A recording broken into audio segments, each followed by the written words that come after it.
বাংলাদেশের আব্দুর রাজ্জাক বিন ইউসুফ সাহেব বলছেন, আয়েশার বাড়িতে ফকিরের ভিক্ষা নেই।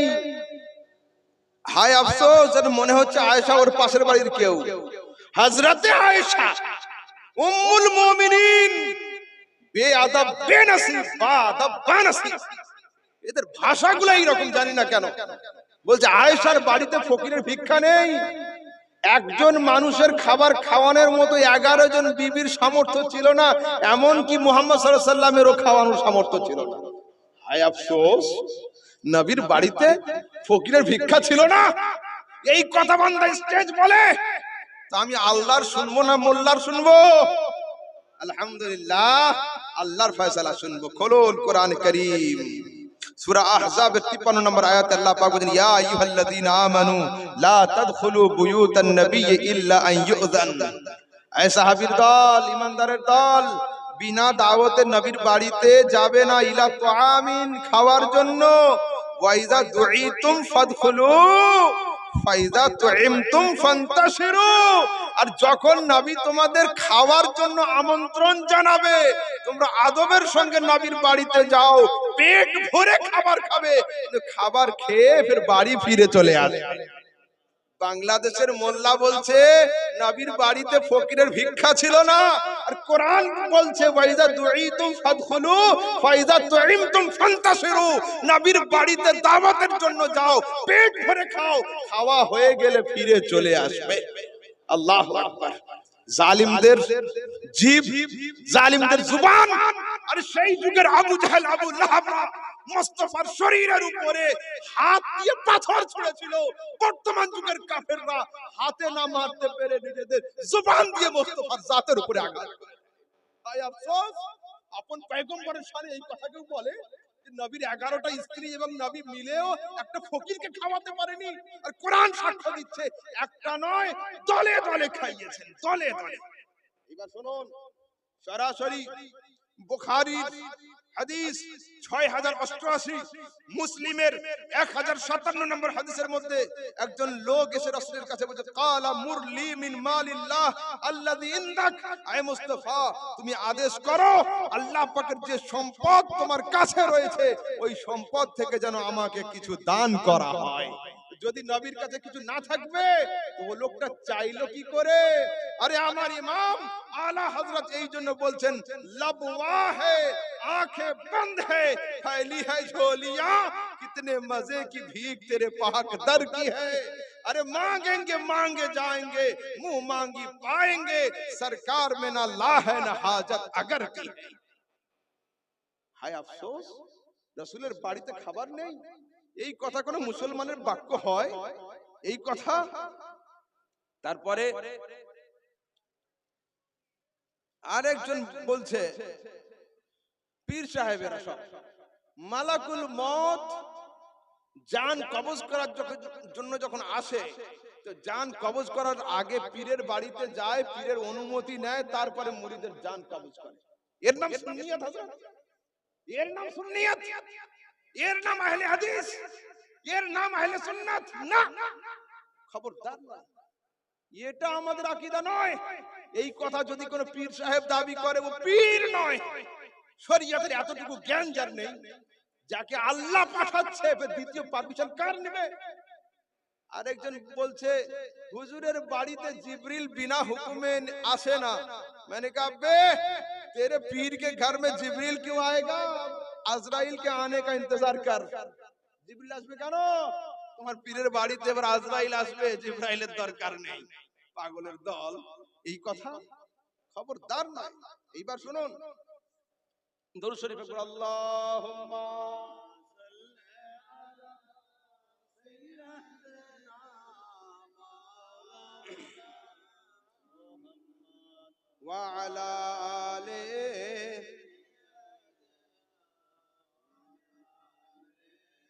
সাইয়্যিদিনা মাওলানা মুহাম্মদ সাল্লাল্লাহু আলাইহি ওয়াসাল্লাম। আচ্ছা যুবকরা শোনো, ये हजरत कौन আসবেন মোটামুটি तकरीबन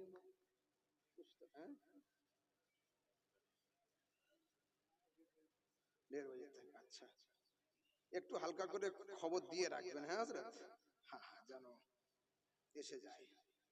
যুবকরা শোনো, বাড়িতে আব্বা মা যখন বয়স্ক হয়ে যায়, বুড়ো হয়ে যায় হযরত, মরার আগে ছেলেদেরকে ডেকে, হায়াত মওতের কোনো ইয়ে নেই, এখনই আমি চলে যেতে পারি, 60 বছরের লোক বেঁচে থাকতে পারে, ওটা কোনো ফ্যাক্টর না।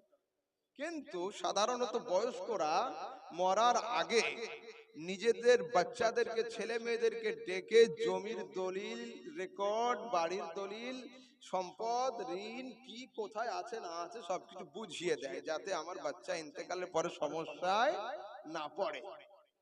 এইখানে যারা বয়স্ক মানুষ আছেন, সিনাতে হাত দিয়ে একজন লোক কি দাঁড়িয়ে বলতে পারবেন আমার সামনে যে আপনি আপনার ছেলেদেরকে ডেকে আহলে সুন্নাতের রেজিস্ট্রেশন নাম্বার, ইসলামের দলিল, মাসলাকে আলা হযরতের খতিয়ান নাম্বার বুঝিয়ে দিয়েছেন? আছেন কেউ?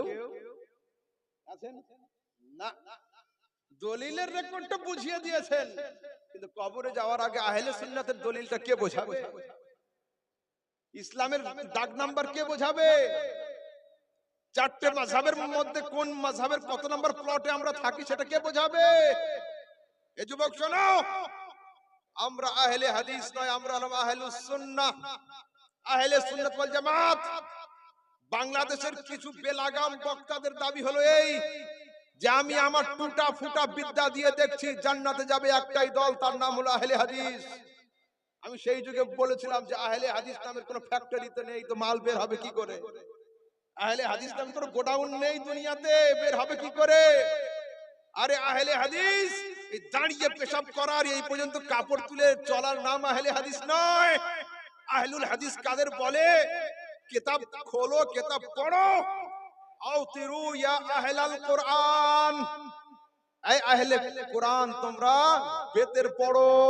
হুকুম আহলে কোরআন মানে কোরআনের হাফিজগণ।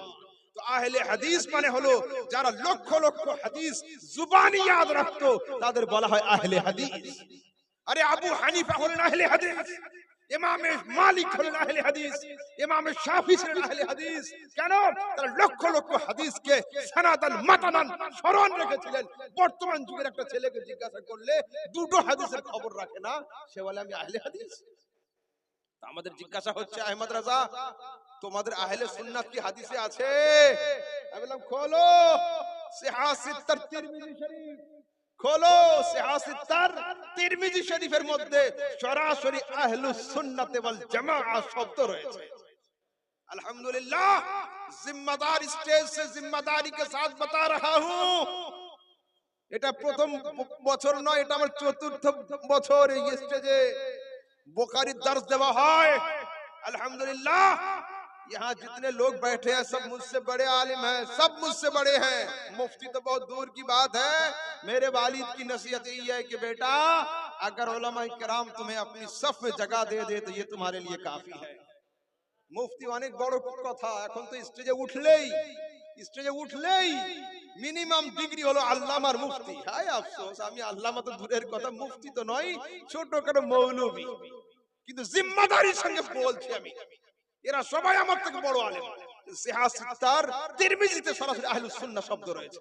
তাহলে আহলুস সুন্নাহ তো তৈরি হলো নবীর যুগে, হাদিসে পাওয়া যাচ্ছে। তো এই আহলে সুন্নাতের প্রচার কে করেছে? এখন তো ব্র্যান্ড কোন নায়ক নায়িকা হাতে নিয়ে, এমন কি বিমল তিরঙ্গাও নায়ক নায়িকারা অ্যাড দিয়ে দিচ্ছে, তো মরার জন্য রেডি, কিন্তু ও খাবে ওটা। হ্যাঁ হযরত, তো বলছে তোমাদের আহলে সুন্নাতের ব্র্যান্ড প্রচার কে করলো?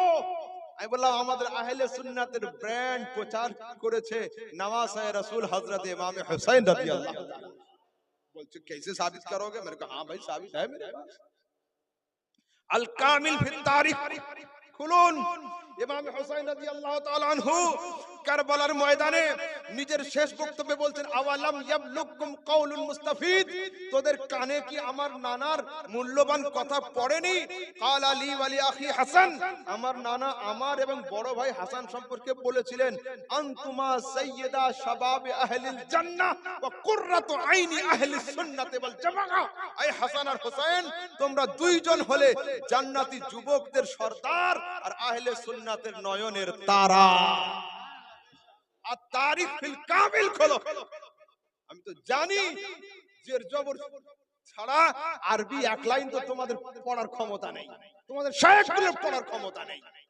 আমি জানি कुछ बच्चे आए थे मेरे पास, बोले ब्रदर राहुल के साथ आप मुनाजरे के लिए बैठिएगा। मैंने कहा भाई मेरी तौहीन होगी। बोले क्यों? मैंने कहा भाई वो इस लायक है ही नहीं कि मैं उसके साथ बैठूं, मेरे किसी बच्चे के साथ मैं बिठा देता हूं। হ্যাঁ আমি বসবো ব্রাদার রাহুলের সাথে, এটা আমার জন্য অসম্মান। তাই বললাম শোনো বসবো, শর্ত হলো এই যে কোনো একটা আরবি কিতাব এক পৃষ্ঠা পড়ে শুনিয়ে দেবে, ফির मैं बैठूंगा। বল না না, আরবি পড়ার জন্য দুটো নদভী আলেমকে ভাড়া করে আনা হবে আর উনি মুনাজারা করবে। আমি ওহো, ঝাল ওরা খাবে আর এই করবে? হ্যাঁ, যে ঝাল খাবে ওই তো শুষে দিবে, নদভী আলেমরা আরবি পড়বে আর ইনি আমার সঙ্গে মুনাজারা করবে। আমি বাহ, হায় আফসোস, হায় আফসোস।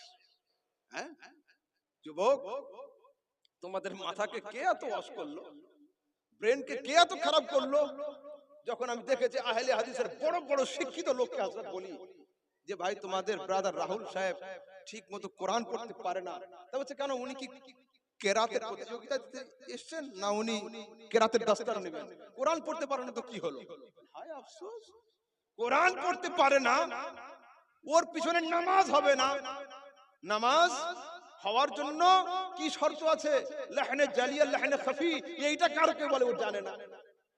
যে এত বড় ভুল যদি কেউ কোরআন তেলাওয়াত করতে গিয়ে নামাজের মধ্যে এতটা উচ্চারণে ভুল করে ফেলে যার দ্বারাতে অনুবাদে পরিবর্তন এসে যাবে, ওর নামাজ হবে না, তোর পিছনে এক রাকাত নামাজ হবে না। এমন কি আব্দুর রাজ্জাক বিন ইউসুফের পিছনেও নামাজ হবে না, এর কেরাতে এত ভুল রয়েছে। এরাই আবার বিশ্ববিখ্যাত শায়েখ। আবার फिर देखी जाकिर नाइक साहब এবারে पाकिस्तान গিয়েছেন। मैंने इस मौजू को छोड़ दिया था बहुत दिन पहले, तलाक दिया था मगर 2 तलाक, इसलिए मैं बोल रहा हूँ, 3 तलाक नहीं दिया था, সেই জন্য বলছি। ওখানে একজন আলেম চ্যানেলে গিয়ে বলছে জাকির নায়েক নূরুম মিন আনওয়ারিল্লাহ, আল্লাহ हिंदुस्तान से भागकर मलेशिया, मलेशिया से पाकिस्तान टपक पड़ा तो अल्लाह का नूर हो गया। और मेरे रसूल दुनिया छोड़कर चांद को नीचे रखकर सूरज को नीचे रखकर खुदा के अर्श को छोड़कर लामका तक पहुंच गए, मुस्तफा नूर न बन सके? তোদের কিসমতে এটাই রয়েছে, জাকির নায়েক আল্লাহর নূর, এ তো শিরক হয় না, আর মুস্তাফা আল্লাহর নূর বললে তো শিরক হয়ে যায়। নূর মানে কি? আলো। নূর মানে আলো। আলোতে কষ্ট হয় দুইজনের, কার কার? ইংরেজিতে আউল বলে। আউল মানে কি জানো? বাহ, আমার ছেলেরা মাশাআল্লাহ ইংলিশও মজা বলছে। আউল মানে পেঁচা। পেঁচা কিন্তু বের হয় কখন? মাগরিবের আজানের একটু আগে বা ওই সময়। কেন? সূর্যের দিকে উনি তাকাতে পারে না। তো যারা নূরে মুস্তাফা মানে না এরা আমাদের যুগের পেঁচা, ওই জন্য মুস্তাফার নূর এদের সহ্য হয় না। আর একটা লোকের কষ্ট হয়, একটা লোক চায়। আর আগের যুগে বাড়িতে ডাকাতি হতো না, চুরি হতো, এখন আর হয় না, মানুষ স্ট্যান্ডার্ড হয়ে গেছে, আর হয় না। আগে হতো, মেন থাকতো না ট্রান্সমিটার যেখানে থাকে ওইখানে চোরেদের 2-4টে দল ওইখানে থাকতো, ওরা মেন ফেলতো, পুরো গ্রাম অন্ধকার হয়ে যেত, তখন এরা বাড়িতে লুটপাট চালাতো, চালিয়ে পালিয়ে যেত। তো চোর আলো পছন্দ করে না, ঠিক আছে? তো যারা সামান চোর ওরা টিউব লাইটের আলো পছন্দ করে না, আর যারা ঈমান চোর ওরা নূরে মুস্তাফার আলোকে পছন্দ করে, ঠিক আছে? সব চোরের দলেরা। ইমাম আহলে সুন্নাত সেই জন্য সেই যুগে জাগিয়েছিলেন, সোনা জঙ্গল রাত अंधेरी छाई बदली काली है, सोने वालों सोने वालों, अरे सोने वालों जागते रहियो, चोरों की रखवाली है। 150 বছর আগে জাগিয়েছেন, কিন্তু আমাদের ঘুম ভাঙেনি। আমাদের হাল কি? अरे दिल लहू में खोना तुझे, शब सुबह तक सोना तुझे, शर्म नबी खौफ खुदा, ये भी नहीं वो भी नहीं। ফজরের আজান হয় বিছানায় থাকে, এশার আজান হয় ফ্রি ফায়ার আর পাবজিতে কাটে, শর্ম নবী খৌফ खुदा, ये भी नहीं वो भी नहीं। रिज़्क़ खुदा खाया किया, फरमान हक टला किया, शुक्र करम तर से सजा, ये भी नहीं वो भी नहीं। আল্লাহ পাকের রিজিক খুব খেয়েছে আর আল্লাহ পাকের সঙ্গে জবরদস্ত নাফরমানি করেছে। এরা খাবার খেয়ে আলহামদুলিল্লাহ বলেনি আর নাফরমানি করে আস্তাগফিরুল্লাহ বলে। এবার একবার শুনুন, সাবজেক্ট আমার আরো কিছু আলোচনা করার ইচ্ছা ছিল, কিন্তু আমি ওদিকে যাব না। একটা জিনিসের উপরে একটু আলোচনা করে দিই। সামনে অনেক সোশ্যাল নেটওয়ার্কিং আছে, সোশ্যাল মিডিয়া। এই আলোচনা অনেক পুরাতন হয়েছে আমার, কিন্তু আজকের আস্তে আস্তে আবার দু চারটে ভাই আমাকে, সেই যুগে অত নেটওয়ার্ক ছিল না, তো আবার আমাকে পাঠিয়েছে যে হযরত দেখেন, এই মাটি, মুর্দাকে মাটি দেওয়ার সময় যে দোয়াটা পাঠ করা হয়, এই দোয়াটা চরম পর্যায়ের বেদাত এবং দুনিয়ার কোনো হাদিসে নেই, এবং এটা পাঠ করলে মুর্দাকে গুনাহ হবে তারা বলছে। এ সম্পর্কে আপনার কি রায়? আমি বললাম দেখুন, কি দোয়া পাঠ করি আমরা? মিনহা খালাকনাকুম ওয়া ফিহা নুঈদুকুম ওয়া মিনহা নুখরিজুকুম তারাতান উখরা। তো তাড়াতাড়ি ইবারত পড়তে গিয়ে অনেক সময় ছোট জুমলা চোখ থেকে ছেড়ে যায়, এটা হয়। কিন্তু এটা ছোট কোনো একটা শব্দ বা একটা বাক্য নয়, এত বড় জুমলা। এটা কার লেখা? আমার লেখা না, হযরতে আব্দুর রাকিব সাহেবের লেখা না, ওয়ালিদে মুহতারামের লেখা না, গৌস পাক লিখেছেন না, কে? রাসূল না, আবু বকর সিদ্দিক না, কোরআনে কারীম সূরা তাহার 55 নম্বর আয়াতে রয়েছে এটা। তো এত বড় আয়াত এরা খুঁজে পায়নি, বলছে হাদিস কোরআনে নেই। তো আমাদের বললে চাঁদা করে একটা চশমা কিনে দিতাম, মৌলানা আশফাক সাহেবকে বলতাম যে হুজুর 500 रुपए उसके लिए भी उठा दीजिए, একটা চশমা কিনে দিই, এই চশমা পরে কমসে কম দেখতো। কিন্তু এই চশমাতে দেখতে পাবে না, ওর চশমা অন্য রকমের লাগবে। কি লাগবে? মদিনার ফ্রেম লাগবে, বাগদাদের কাঁচ লাগবে, আর আজমিরের গ্লাস, আর বেরেলির পাওয়ার লাগবে, তবে এই হাদিস আর কোরআন ওরা দেখতে পাবে, অন্যথায় দেখতে পাবে না। হাদিসে কোরআনে আছে না নেই? সূরা তাহার 55 নম্বর আয়াত 16 পারাতে। আচ্ছা, মরণ খবর শুনলে আমরা কি পাঠ করি? ইন্না লিল্লাহি ওয়া ইন্না ইলাইহি রাজিউন। এটা মরণ খবর শোনার দোয়া নয়, এটাও আয়াত সূরা বাকারার মধ্যে আছে, ইযা আসাবাতুম মুসিবা ক্বালু ইন্না লিল্লাহি ওয়া ইন্না ইলাইহি রাজিউন। কি বোঝা গেল? কোন আয়াত যদি অবস্থার সঙ্গে সামঞ্জস্যতা পায়, ওটাকে দোয়া হিসাবে ব্যবহার করা জায়েজ হয়। এবার আসুন, হাদিসে আছে না নেই? নোট করুন যুবকরা, নোট করো। ইমাম নববী আল খুলাসার মধ্যে মুসনাদ আহমদ বিন হাম্বল 22187 নম্বর হাদিস, হযরতে আসকালানী ইত্তিহাবুল মুহাররার মধ্যে এবং আত-তালখিসুল হাবীরের মধ্যে, বাইহাকী সুনানে কুবরার মধ্যে, আহলে হাদিসের পৃথিবীর বড় আলেম মাওলানা নাসিরউদ্দিন আলবানী আহকামুল জানায়েজের মধ্যে, তারপরে ইমাম সানাআনী সুবুলুস সালামের মধ্যে, ইমাম হাকিম আল মুস্তাদরাকের মধ্যে, মাওলানা শওকানী নাইলুল আওতারের মধ্যে, ইবনুল মুলাক্কান বদরুল মুনিরের মধ্যে, জিয়া মাকদসি আস-সুনান আল আহকামের মধ্যে, আবু নুআইম হুলিয়াতুল আউলিয়া এবং মারিফাতুস সাহাবার মধ্যে হাদিসকে নকল করেছেন।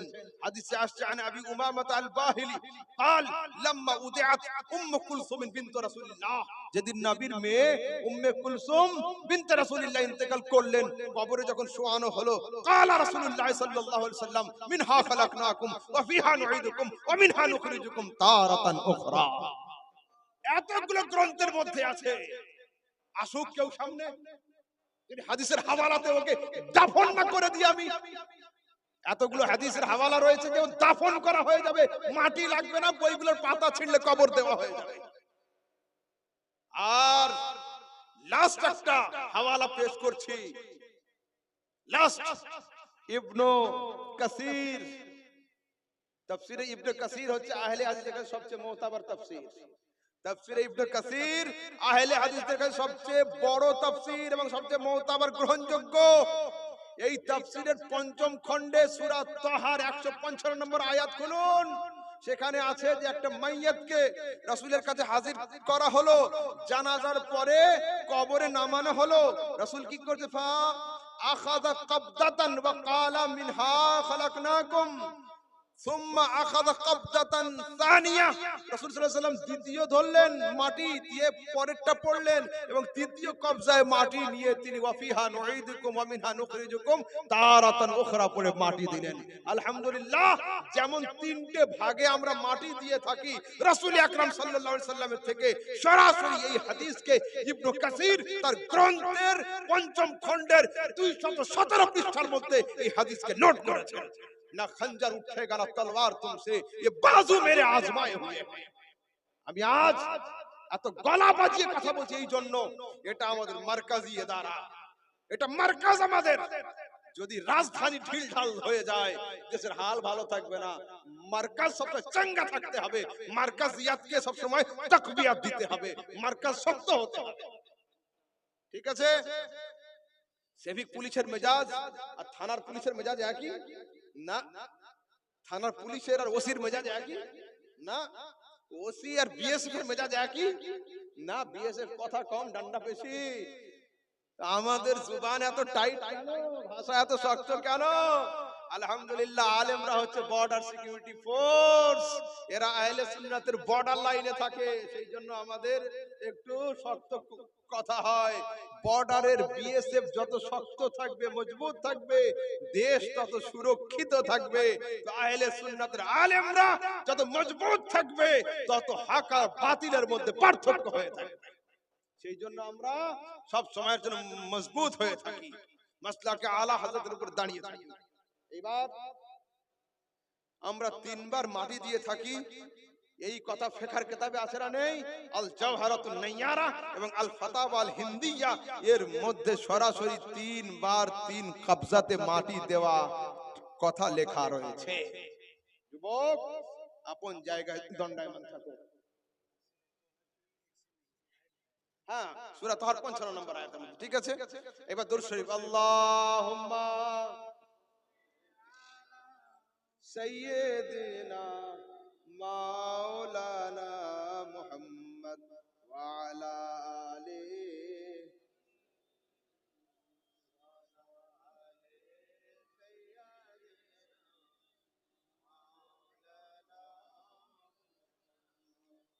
সাল্লাল্লাহু আলাইহি ওয়াসাল্লাম। আচ্ছা, আমি শুরু যেখানে করেছিলাম ওইখানে আরেকটু চলুন।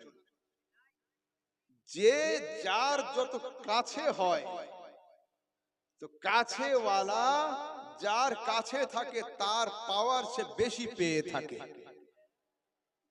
ঠিক আছে?